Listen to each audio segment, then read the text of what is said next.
काग आगे कौवे। उन्होंने देखा ये आदमी मरा पड़ा है और इसके मांस तो है नहीं, हम खा लें। आंखें निकालने के लिए काग आगे माथे पर बैठ गए। तो उसने सोचा ये कौवे खाओगे तेरी आंख काट देंगे। वो कुएं में उल्टा लटक गया सहज सहज। तो कौवे वहां भी पहुंच गए। थोड़ी देर के बाद उन्हें देखेंगे तो बिल्कुल कंडर सा है, तो फिर उस पर जा बैठे, उस रस्से पे। तो वो क्या बोला कि भाई कौवे मेरी आंख छोड़ दियो, मेरे शरीर पर कई मांस शेष हो, तुम अपना पेट भर लो, खा लो तुम। और न्यू कह कर वो फूट फूट कर रोने लगा। जब वो रोने लगा तो कौवे भी उड़ गए, क्यों आदमी तो जीव है। शेख फरीद जी ये सोच रहे हैं कि ये भगवान परमात्मा प्राप्ति के लिए घर छोड़ कर आया था, परमात्मा अल्लाह मिला नहीं और शरीर अंत होने को आ चुका है, अब ये ज्यादा समय नहीं रह पाएगा। इससे वो बहुत बुरी तरह रोने लग गया। हे परमात्मा दया करो इस दास पे, दर्शन दो मुझ पापी को। ऐसे आधीन भाव से वो बहुत रोने लगा।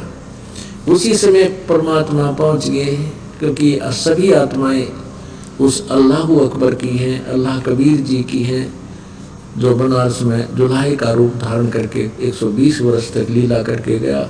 ये सभी आत्माएं उसी की हैं। वही अपनी आत्माओं के लिए भटक रहा है। काल ने हमारे साथ बहुत धोखा और जुल्म किया हुआ है, नए नए मजहब बना दिए और प्रत्येक को भ्रमित कर दिया, सच्चा ज्ञान छुपा दिया।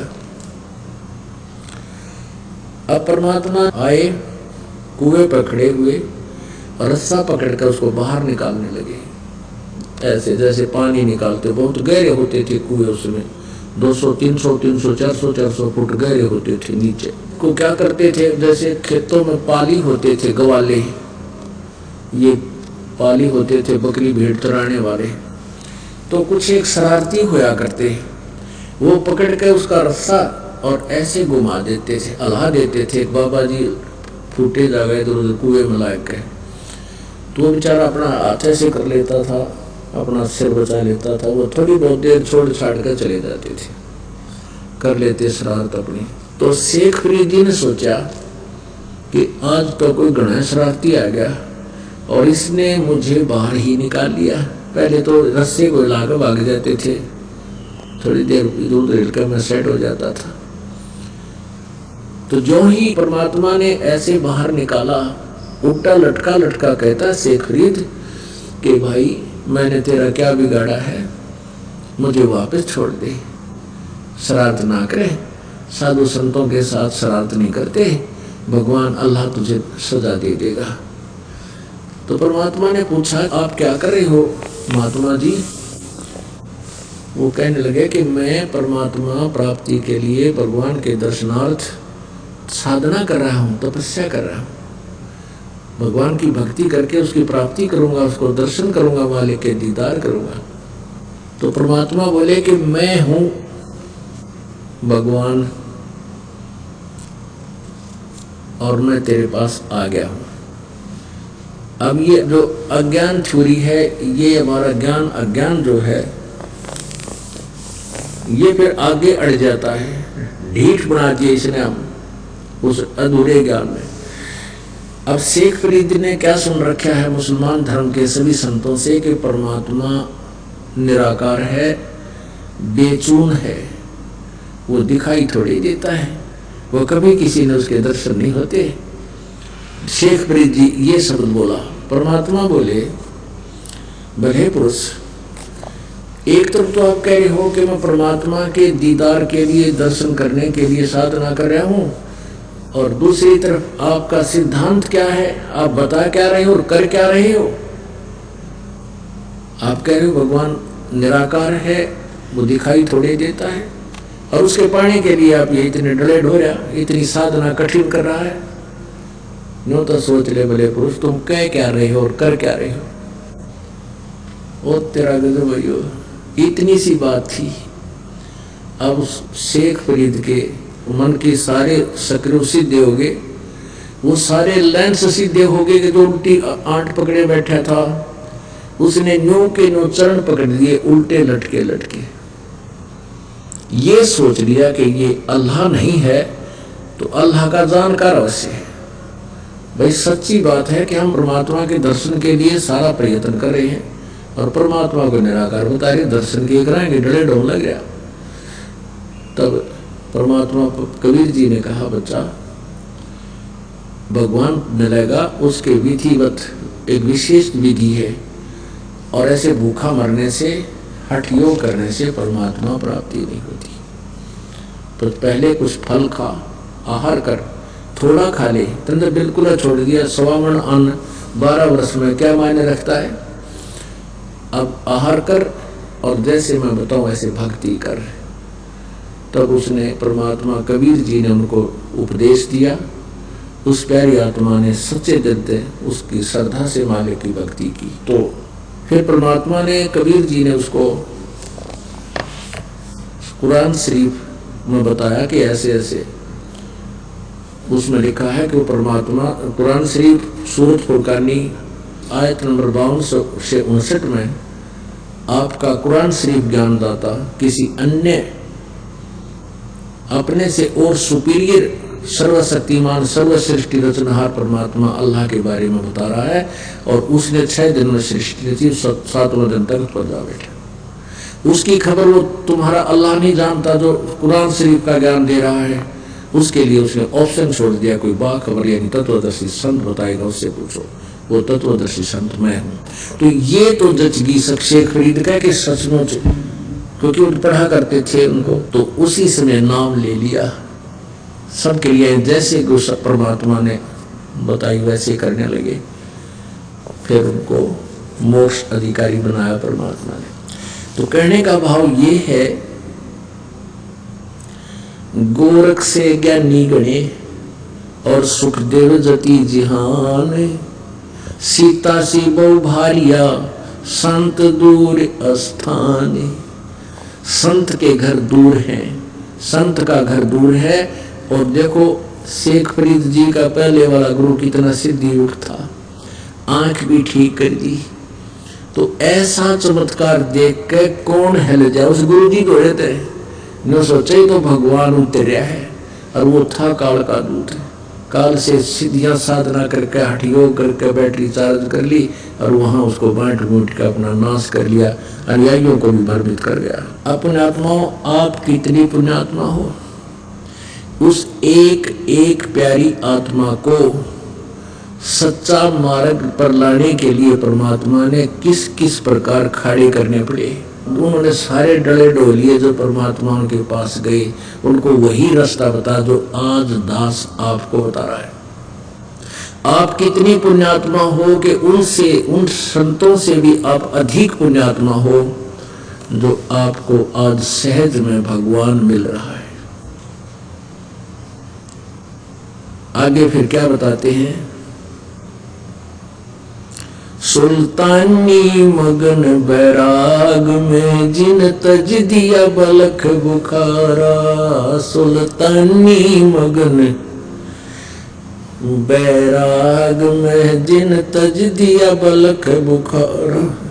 कदे पालकिया में चाल तेरे अज उठा लिया गुदड़ बारा। कदे पालकियों में चाल तेरे आज ठा लिया गुदड़ बारा। सब संगी छोड़ी रोवती रोवे था कुंबा सारा। सब संगी छोड़ी रोवती रोवे था कुंबा सारा। शोर मचा रणवास में, शोर मचा रणवास में।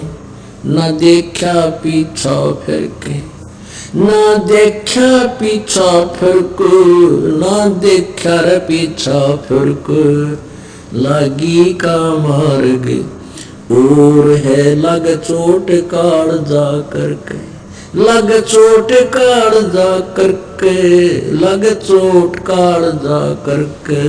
लगी का मार्ग और है लग चोट काल जा करके। अब सुल्तान अधम की कथा आपको फिर सुनाएंगे। इब्राहिम सुल्तान अधम ये एक बहुत बड़ा रईस राजा था। 18 करोड़ तक घोड़े थे। और इस अर्धव ये पुण्यकर्मी प्राणी जितना होता है उसको संसारिक सुख भी घना होता है। जब इस प्राणी को सुख घना हो जाता है, बकवाद घड़ी पाया करें। उसके 16,000 रानियां थी। ओ तुरा आपने देखा होगा राजा लोग पहले पुराने ये बहुत बकवाद कराया करते थे, क्योंकि कोई टोकनिया था को ना, सारी बकवाद जितनी ना हुआ करती ये कराया करते। और जब उसको ज्ञान हुआ, ओए होए, जब उसको ज्ञान हुआ कि अरे तू तो फंस गया नरक में, परमात्मा पहुंचे उसके पास, उसको ज्ञान दिया। तो क्या बताते हैं, 18 लाख तुरा जिन छोड़ी पद्मनि 16 सन से, एक पलक में त्याग गए ये सतगुरु के हंस। 18 लाख तुरा माने घोड़े, 18 लाख तुरा जिन छोड़े और पद्मनी 16 साइंस 16,000 रानी त्याग दी। और एक पलक में त्याग गए, यानी पाछे फिर करी देखा सारी रोवे थी औरतें, बोला ना देखा पाछा फिर कहते एक पलक में त्याग गए सो सतगुरु के हंस। अब जब वो घर त्याग के सुल्तान अधम जावा था, बहुत बड़ा रईस राजा था। अब उसने क्या किया, कंबल लपेट रखा था, मुंह काला कर रखा था, कोई पहचान ना दे, कालस ला रखी थी। वर्षा होने लगी। एक झोपड़ी में एक व्यक्ति, एक झोपड़ी में पति पत्नी वहां रह रहे थे, और एक झोपड़ी और थी उसमें एक गौ बांध रखी थी। और वर्षा अच्छी होगी तो दोनों जने रात्रि में बतला रहे हैं। उसका पति कह रहा अपनी पत्नी को कि ओहो अब कितनी अच्छी वर्षा हो गई है और इतना बढ़िया घास हो गया है, अपनी गाय खूब बढ़िया छक्या करेगी और मौज से दूध पिया करेंगे, ठाठ हो गया, अपनी फसल भी बढ़िया होगी। कहने लगे अपने तो इसे ठाठ हो गए, इसे बलख बुखारे के बादशाह के भी को जाए। अब देखो, अब वो बलख बुखारे का बादशाह सुल्तान अधम इतना वेल नोन हो रहा था कि उस जैसा सुख किसी का नहीं, वो उदाहरण बन गया था। तो शाम ने तो बोला कोई नहीं, इब्राहिम सुल्तान अधम सुबह उठकर उनके सामने गया, नमस्कार किया। उन्होंने पूछा भी कौन है, कहां से आया है तू? तो कहने लगा भी मेरी एक बात का उत्तर दो तुम पहले, मैं पाछे बताऊंगा कौन हूँ। क्या? कि आप रात्रि में एक बात कह रहे थे कि तुम ये कह रहे थे कि हमारे बढ़िया वर्षा होगी और इसे ठाठ हो गए, बलख बुखारे के बाद चेक भी बोले भाई आपके के ठाठ हो गए कि ठाठ तन दिखते को ना, ये हमारी गऊ है, गाय बांध रखी, दूसरी झोपड़ी में गाय है और उनका संतान भी नहीं थी, निसंतान थे। और अच्छी बढ़िया फसल होगी, अपना पीवांगे दूध, बढ़िया फसल होगी, खूब ठाठ चरा कराएंगे, हमारे होगी ठाठ। तो वो राजा बोला कि मैं बलख बुखारे का बादशाह हूँ भाई।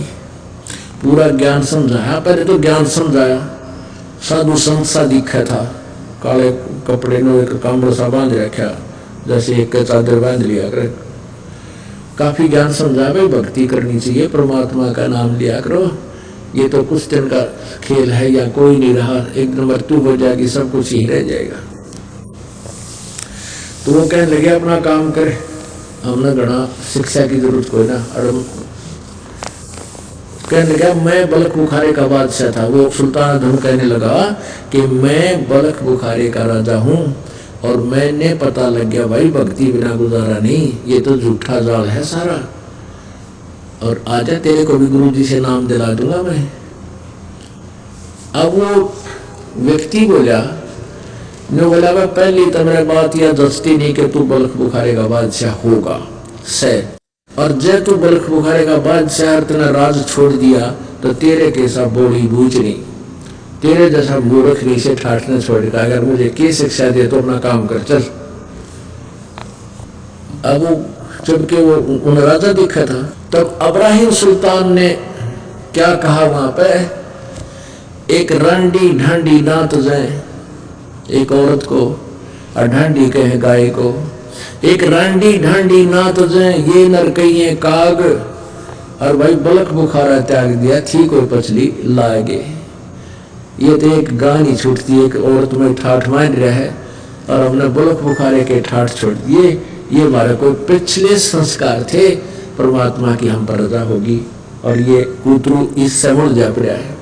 तो पुण्यात्माओं, जब आपकी ये स्थिति आ जाएगी, जिस धन को आप मांगने आते हो और परमात्मा उस नरक से आपको निकाल कर परमात्मा की तरफ लगाता है।